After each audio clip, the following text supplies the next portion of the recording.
కథలెన్నో చెప్పారు, కవితల్ని రాశారు, కాలాలు దాటారు, యుద్ధాలు చేశారు. ప్రేమలో తప్పు లేదు, ప్రేమలో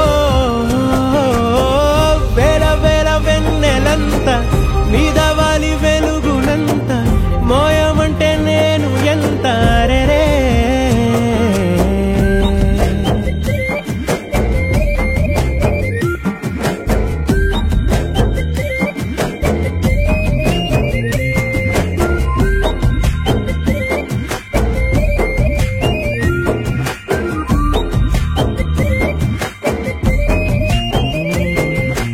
ఆకాశం తాకాలి అని ఉందా, నాతో రా చూపిస్తా.